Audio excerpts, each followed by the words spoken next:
Welcome back, guys, to Trails into Reverie. Now, on the back of a Trails Through Daybreak announcement for that coming out in 2024, we've still got our current story to play before we can even think of moving on to Calvard in the future. But hey, just to know there's more games to come.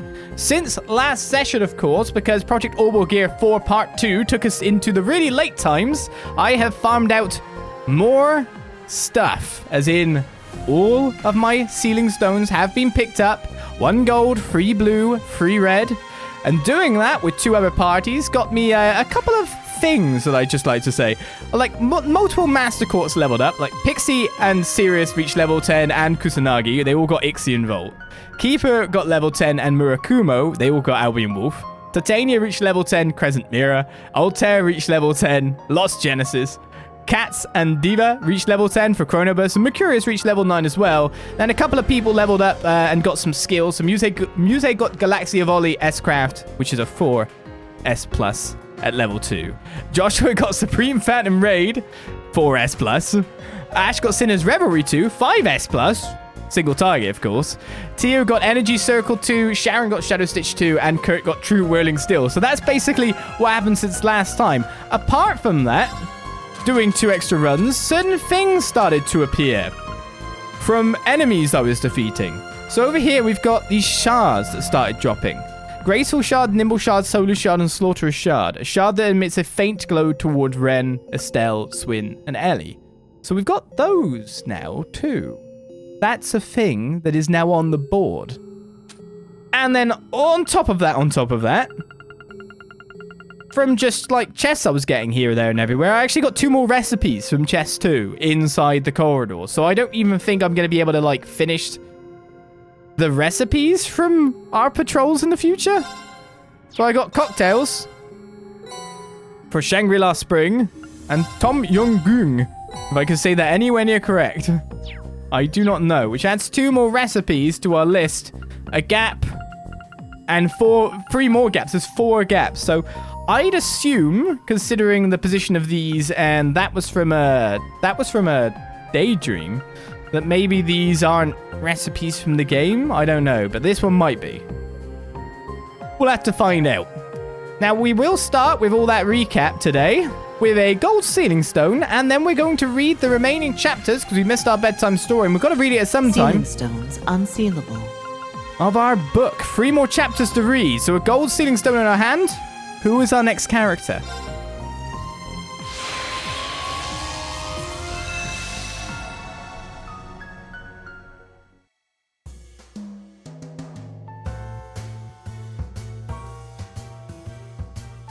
Whatever am I doing here?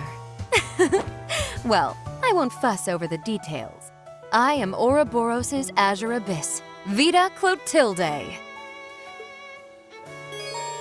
Another spellcaster has entered the Reverie corridor. Also says a tag along. What's your stuff? What's your stuff? Well, this is a surprise. It's not every day you get to be whisked away to another world. Not like any of us signed up for this either. What even qualifies someone to be called here if the list includes you? I don't think that's for us to worry about. Nevertheless, I'm glad you're supporting us. I look forward to us overcoming the trials before us and bringing this chaos to a close. Gladly. I may as well give it an honest effort if I'm going to be joining the fight. Goodness, has she grown? Oh, you're not going to speak to Rosalie? Okay, then. Fine, I guess that's not enough of a bond there. Right, then. Shall we get reading our books or just quickly look at some stats? Probably. It's not a bad idea for us. So, Aria of Abyss is a 5S all. Sinks foes in the depths of despair with an enchanting voice that resonates from a grand stage. Supreme Dancing Blades for Area M set Burn Blind 25%, critical rate plus 25%. It's a physical, though. Starts with 2,698. Yes, that's pretty good. Freeze all in a prison of otherworldly ice for a magical frozen prison. And Diva's Invocation for still mute 100%, and it's S power worth 2. Area M manifests an illusion of Gurianos, bringing about chaos. Our thing here is a damage plus 100% for 4 turns. Greatly increases damage dealt through secret Azure techniques in an offensive formation. 100% popsicle, yeah. Anything else cool about you that I need to look at? It's like, how do I look through here? I mean, that's pretty good. Too bad you didn't have it. What about like a Crow and Vita pairing? Make Crow even more powerful. Why is Crow now our protagonist? I don't know. He's our Crow-tagonist. Right then, time to do what I promised. We're starting off our session this time with a bit of reading. We are at Moonless Morn, so this will take quite a while to read through the last few chapters. We know they have many pages, but then we will be back with the Daydream action. So for this episode, turn on your ears. It's chapter 15. The Stone Melder Crumbles. Sayo, I see Chunla with the Oni. Looks like this is it. This would be the place where the Woodland Wanderers and Matagi would end their fight against the man who terrorized them. Keeping watch outside the dead-end cave they hold up in, Dao could see their companion and sworn enemy approaching at a rapid pace. It was difficult for him to report to Sayo, though he stopped bleeding. The wound in his side was painful enough to render him immobile. Still, Dao felt such pain was nothing compared to the opportunity to finally sever the chains of torment and nightmares this man had inflicted upon his people. Sorry, Dao, I underestimated how tough this would be. Sayo's response was uncharacteristically bitter. She was examining the bolts she had pierced into the walls of the cave, pulling some out when unsatisfied with their placement, and adding them elsewhere. As she hopped here and there through the mist while clutching the blades of the thundering skies, there was a quiet determination in her eyes, and despite the frigid weather, a cold sweat dripped down her face from nerves. What's wrong? I've never heard you doubt yourself like this. But if you've got troubles, it's my job to share the burden with you. From where Dao stood above the cave, he couldn't see her expression, nor did he know exactly what she was attempting to do from the inside, yet he knew her voice well, as much as he believed unwaveringly that against all her anxiety, whatever the problem, they would overcome as a team. It's the artifact. It's taking longer than I thought to figure out, responded Sayo. I think being half inside Raiju changed it somehow, like it's been augmented to better suit its lightning attacks. I barely understand a word of that, but if you're struggling with it, it's not a complete loss, is it? Like your estimation on what it does isn't that far off? It's not. So long as I have enough time, I should be able to make this work. Sayo pushed herself to move faster as she used the bolts in the artifact to adjust the amount of mist and electricity in the cave. She could not afford to slow her hands, slick with condensation they now were, as even just a hair more impatience would risk harming her accuracy. I'll go meet with Chunlan to buy you some more time then, Dao said. Then we'll jam that Oni into this hole as soon as you're good to go. Leaping from the top of the cave, he waved and ready to take off toward Chunlan, who was already within enough range to hear him call out. Dao, not with that wound, Sayo cried. The bleeding stopped so I can handle another fight. I'll do whatever it takes to help you fulfill your goals, Sayo. It's what I live for. Dao made a playful slapping of his bicep. Sayo was aware of how much control one required of their muscles to master Shin, but she knew he was only trying to reassure her. The only reason he could still run now was due to him flexing his core to reduce bleeding and prevent the wound from widening. They had no time to dress it with herbs or bandages. Plus, I'll have Chunlan with me. Your plan will work, so no more doubting and just do what you gotta do to see this through. Chunlan and the Oni had noticed Dao by this point, causing him to accelerate the burden on his body to enter the fray sooner. No matter how Sayo protested, he was going to fight. Darn it, Dao, I wish your body could keep up with all the crap you put it through. He was right, of course. Though she grumbled with worry and irritation, she had to trust her own thinking and focus on her end of the plan. Her cousin had always been there to protect her. She knew well she could leave her safety to him. Are you sure you're okay to move around? Chunlan shouted to Dao, alarm apparent in his voice. Right back at you, but whether we're good or not, we gotta keep throwing down. Chunlan understood that to mean Sayo still needed more time. That and Dao's arrival was proof enough. After glancing over to the fog-filled cave, the Matagi knew what he needed to do. Ah, little mouse, the Oni said flatly, eyes now devoid of any emotion. Good, I'll kill you too. I'll crush everything. Everything! His tattoos reflected his bloodlust and rage through a reddish-black shade as they pulsed from his skin. Well, aren't we looking extra demonic? Dao quipped. About time you started embracing the name we gave you. He's completely lost it, Chunlan said. There's no telling what he's going to do, so watch yourself. Doesn't that just mean he'll fall for traps even easier? I sure hope so. As the Oni formed a massive stone blade over his arm, neither could tell if the roar elicited came from his voice or if the burst of color from his tattoos produced an audible shudder from the very air. The blade was a third of his arm and perforated the skin, his jagged uneven surface seeming to shriek with the wind upon every wild swing. An instant after the two young men threw themselves to the side to avoid being struck, a large tree behind them seemed to explode as though it were hit by lightning.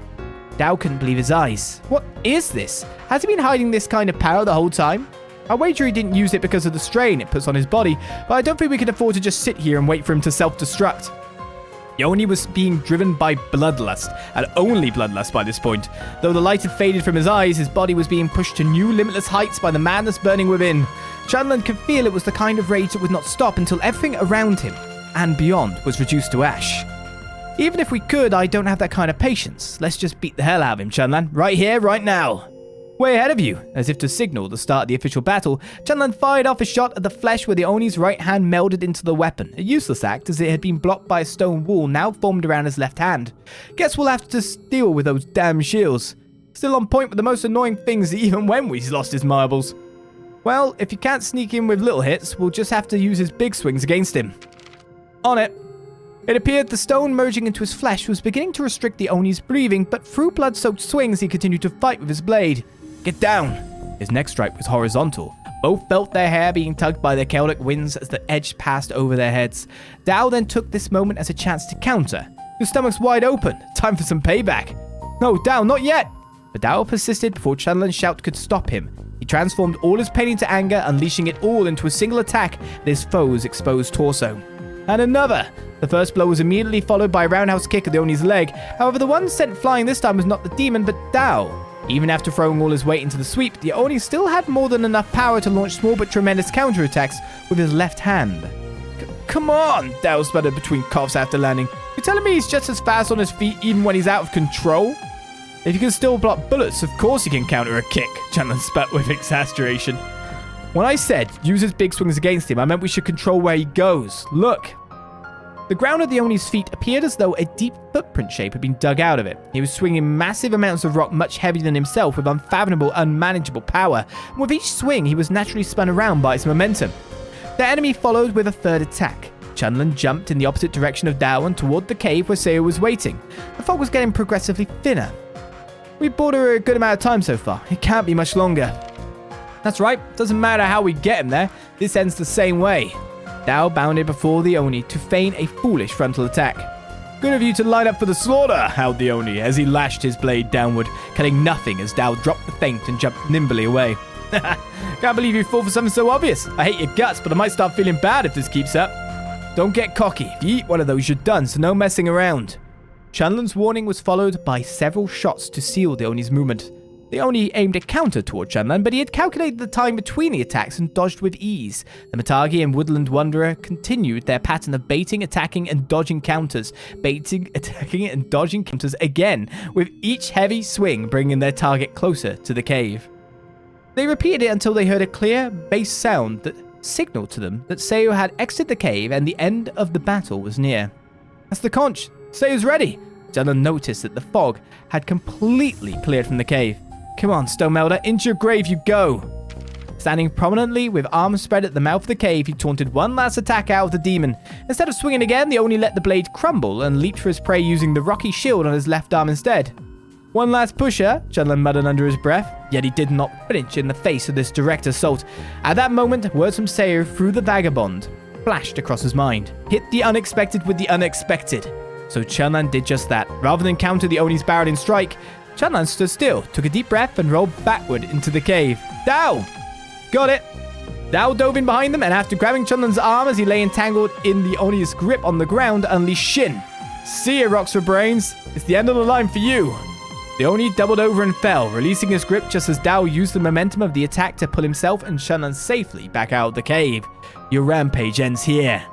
Still sailing through the air with Dao, Chunlan aimed one last shot into the cave and fired. It seemed to course through the air with the will of the man who fired it, flying unerringly within the cave toward the Oni's head, brisk whistle following its path. The Oni raised his stone shield to block it, and right then, sparks engulfed in a flash of light as bright as the sun. That lone shot had become a fireball that consumed all that dwelled within the cave, taking the Oni along with it. Chapter 16, Clinging to What is Precious. Another cursed fate had been severed. After the flames erupted and the explosion continued unceasingly, the brittle rocks of the cave collapsed, forever sealing the demon within. Yow! Dao reacted with surprise coupled with pain as his back was slammed against the snowy ground. Looking up at the cave, he was met with an even greater surprise. He knew their plan would be enough to bring down the inside of the cave, but its outer shell was crumbled as well, carving a new base into the landscape. With balance lost, the loose, unnaturally broken stone started sliding away, taking much of the slope with it. Was it meant to do all that? This full-on cave-in must have been the Oni, Chunlan replied. He couldn't block an explosion from every direction with his powers, but he probably messed with as many of the rocks inside as he could before his death. So his habit of pulling out rocks from his surroundings to make shields just made things worse for him this time. Makes sense, but no way did he cause that huge an explosion. Was that the blade of the thundering skies? I don't know, but I'm sure she could tell you. At some point they had rejoined by Seo, who stood by to observe what just transpired. Unlike her companions, there was no hint of surprise on her face. That was a hydrogen explosion. The logic is simple. The true purpose behind the artifact is to collect and deconstruct water molecules, so I just gathered them up in a cave and had Chunlan ignite it.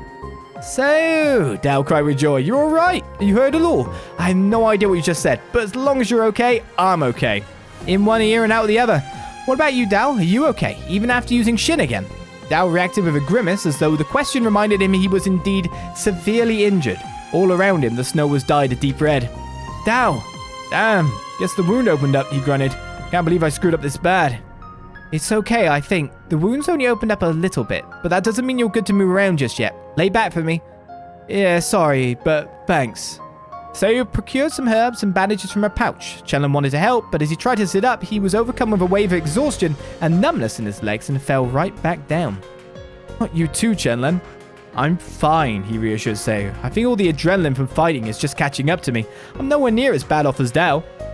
After inspecting Chunlan's wounds, Seo seemed to believe he was telling the truth, and she quickly returned to patching up Dao. Still, her worries were getting the better of her, and she would glance in his direction now and again between her work.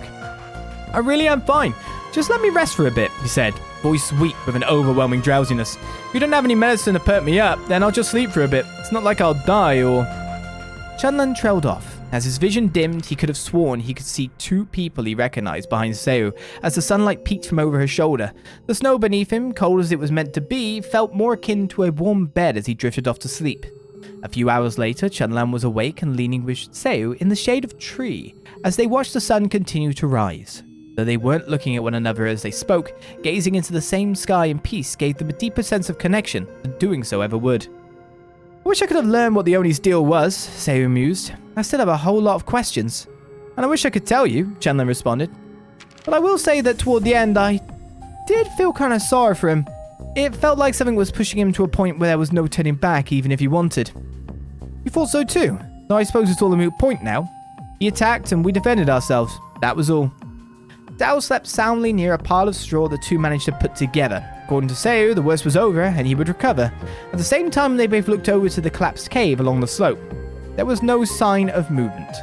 Mount White Crown had its natural silence returned to it at last. I think I finally get why you can walk your path without hesitation, Chunlan said. Do you? In a way that will help you along your own path? Yeah, I think it will. Chunlan had dreamed briefly that he was reunited with his father. They exchanged no words. The dream was a simple one, and clouded by indiscernible emotions. His father told him he was proud of him, that he could now move on to find his next goal in life, and after ruffling his son's hair much as he did so often while still living, he disappeared. It was enough to remind Chunlan why he was always so bound by everything his father told him. I've always wanted my life to have meaning, Chunlan continued. I wanted meaning to feel like a Matagi, meaning to know I really was facing life, as my dad had put it. Not knowing how to find it left me at a standstill. But after meeting you and just giving everything into seeing your goal completed, I think I better get what he meant. Meaning isn't something to search for or justify in the moment. It's something you find when you look back on what's been done. If I can think back on the life I faced and see what it meant something to me, then I've already fulfilled our beliefs as a Matagi. Though weaved into another's path, he found something new and wonderful about himself that he would never have found otherwise. I guess that makes us opposites. Seo let out a small chuckle, followed by the brightest, widest smile Chunlan had seen from her yet. Having lowered his gaze from the environment surrounding them to meet hers, Chunlan was left to wonder how such an unrefined smile could feel so serene at the same time. So clear were her eyes, then, that he could even see himself in them, a face with a similarly brilliant, warm expression that he almost could not recognize. Feeling suddenly sheepish from watching her for too long, he turned away. Opposites? Well, for me, I feel like meaning comes first. Before I do anything, I make sure there's meaning behind the decisions I'm making.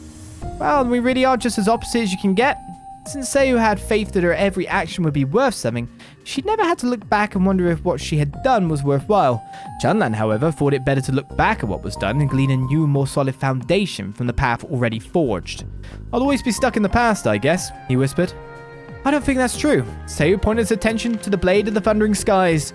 I think you're a little more like me than you think. We never could have won this fight without you. In fact, I say we won our battles because you trusted that your help would turn the tides in our favor. Maybe I'm a little more like you than I think too. Our paths and goals just haven't crossed, Seiyu continued. But here we are now, looking back and having gotten something out of this coincidental experience. Meaning, both sides brought something of themselves to the day, working to cover for each other's weaknesses in order to overcome a series of great trials as a team. Despite their short time together, they knew that what they managed to achieve was no small accomplishment.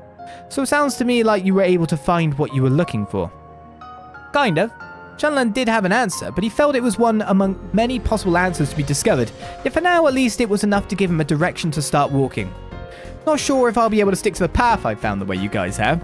I think you'll be fine. You remind me of the Mitagi who showed me mine, and also of how I was when I first met him. Chunlan still did not know who that vagabond was who showed Seiyu her way all those years ago, but he was grateful for the great change he brought in her. In that sense, Chunlan could very much see how he was like the little lost girl the Mitagi had guided. I wonder what he was looking for in his travels, Chunlan wondered. And where he was going. He thought about the past 2 days some more, and he was left with the sense that he had closed a journey he never thought to trek. He met new people he could trust, unbound himself from a broken past, and found courage that would see him to be a mended future in such an unimaginably short amount of time. He was so very proud of it all. What a sweet feeling it was to realize his life was worth living. This might be a big gamble on my part, but maybe it'd be a good idea to take up new trails, continue searching for an even bigger path to walk, like you guys.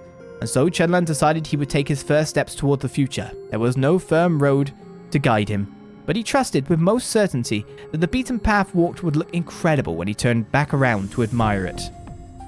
To be continued. That sounded like a final chapter of its own, didn't it? But the finale is actually here with 20 more pages to read. Mitagi. A month passed. March heralded the beginning of spring. For most, this would mean flowers and sunshine. For Mount Whitecrown, however, snow was still falling and falling, piling into heavy blankets along the ground. Those who lived on the mountain knew her mannerisms well, and they felt in their bones that this particular spring had come on much quicker and was far milder than in previous years. Still, there were fewer blizzards to chase travelers off its winding trails, and green bamboo shoots could be seen poking their heads out of thinner patches of white. The elderly residents of the Mitagi's village remarked that this was the true spring of Mount Whitecrown they remembered from their youth. Chunlan thrust a sturdy stick through a bag of his belongings and stepped out the door of his home. He walked down a path leading to the village, thinking along the way of how that path, small as it was, came with so many meaningful discoveries. The last year had been full of such little things, and if he could find them through a hunting path like this one, then he was certain to discover an unfathomable wealth on the new, far longer trail ahead of him. Leaving on schedule. You're a punctual lad, Chunlan. As Chunlan passed through the village before the sun had even risen, as though he who were waiting for him, he heard the voice of the chief calling out to his back. Chunlan had intentionally gotten his farewells out of the way the night before, so he could leave in the morning when everyone was still in bed.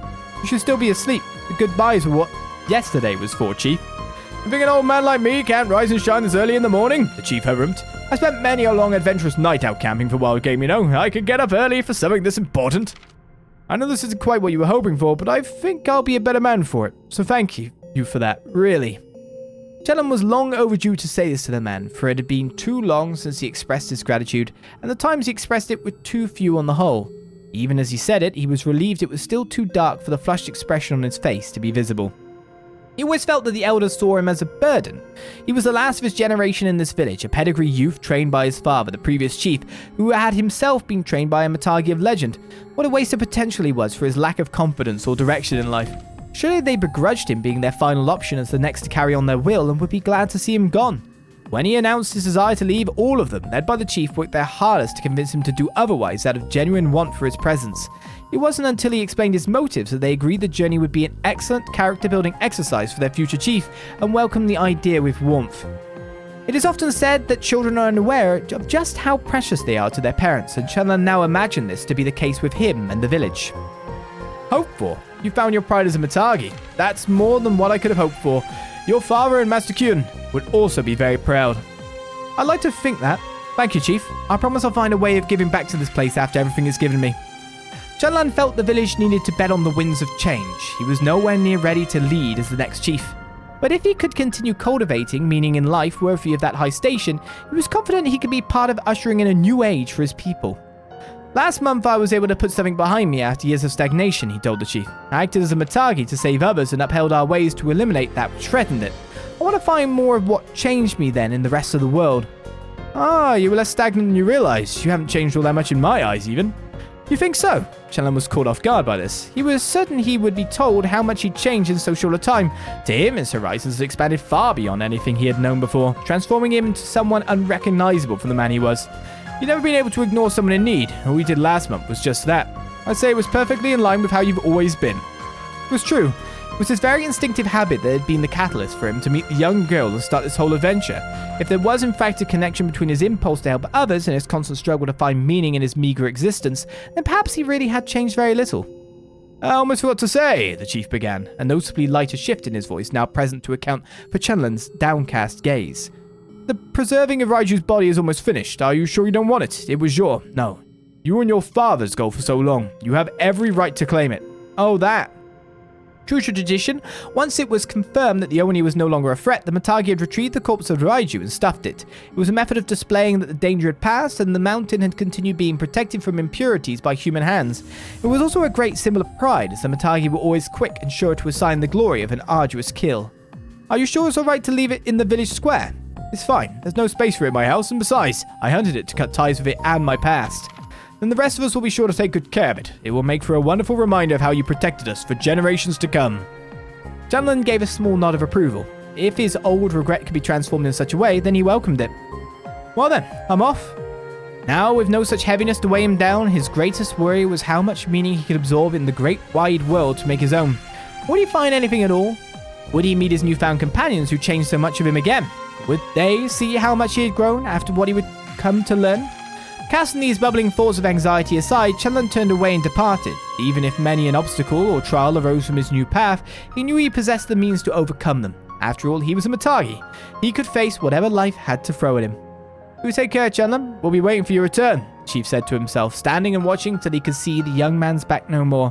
Once he was out of view, he turned his gaze to the relic beside him of Kian Okus, pulled out a gourd of sake from his robe, and sprinkled some of it over the monument before resting his back against it.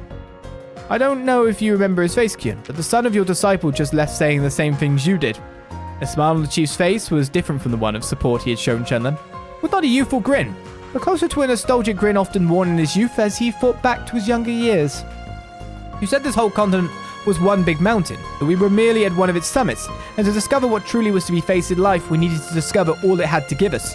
I don't claim to understand such grand ideals, but then, call me a simple man, plenty content watching over our little home as it is right now.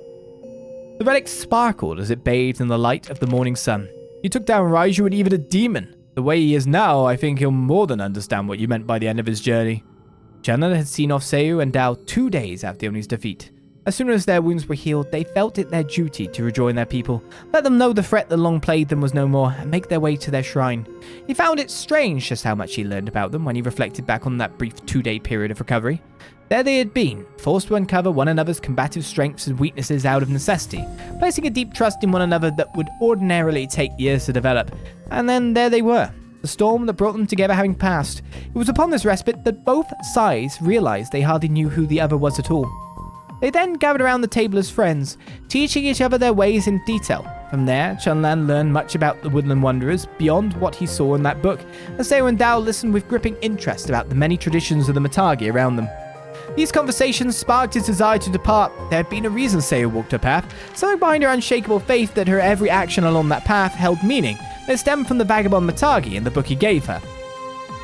Through its lengthy content, Seiyu grew increasingly curious about how her people fit into the puzzle around them, wondering if she could unveil new meaning to their ways by discovering a more personal purpose through them.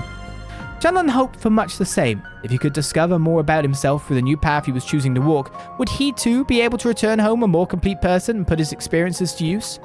Their goals were not to do away with old traditions, but to find new ways to celebrate them by creating better selves. The two swore they would meet one another again, not just as friends, but as sides that would continue to inspire one another to new heights. Chenlan dearly hoped that by the time their paths crossed, he would be the kind of person who could expand Seiyu's world that much more, bringing yet another dimension to her ever-growing journey. The world was a very big place. From their brief interaction, even the small world Chenlan had always known, the snowy mountain slopes and its many winding trails, were seen in a new light. He could learn so much from what he thought familiar. What else could he gain from running wild and taking in the great unknown? Sayu told him that the vagabonds saw the world as one big mountain. If Chenlan saw it the same way, then he was merely off to explore this mountain's many slopes. On the hunt for prey not yet seen, despite its grander scale, this journey and his actions were, in essence, still so very much like a Matagi's. See you when I see you, Chenlan thought to himself of the woodland wanderer, eagerly awaiting the day he would be the second Matagi in her life to unequivocally shift her life's course for the better. No Matagi could sleep through the roaring of beasts in the night. Chenlan Eisen, now officially a vagabond, had been wavering on the borders of dreams regarding the day of his departure one moment. In the next, he was on his feet in the bed of a mini pickup truck, his trusted surub, his old-fashioned muzzle loader, held firmly in his hands.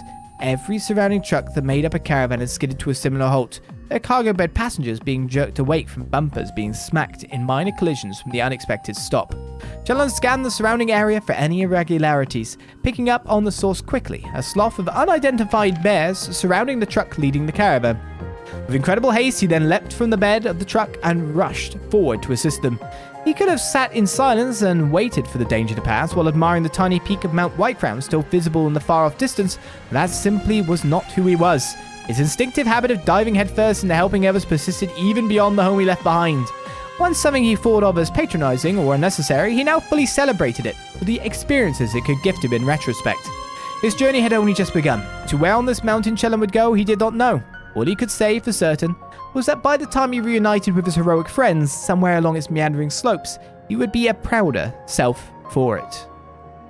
The end of Moonless Morn. We started with a wake-up story this time. It's more bedtime for the YouTube this time, though. And now that begs the question, now that we've read it, where do I hand it in for some goodies? Is question 1. And question 2, will we meet anyone in that story in the future? The trails that we walk, the big mountain that is Zemuria. Most likely, yeah. That's what we've learned in the books. Important books. Now then,